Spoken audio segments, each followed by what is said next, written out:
We have a 25 years old Nora plant Vario and the condition is not really good. In the first step we scrub the floor with a single disc machine and Nora pad number 3 with a low detergent for maintaining and scrub the floor until the scratches and the dirt is gone.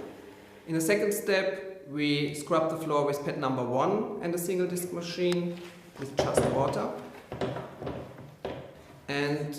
at least we burnish the floor with a high-speed polishing machine in pad number 1,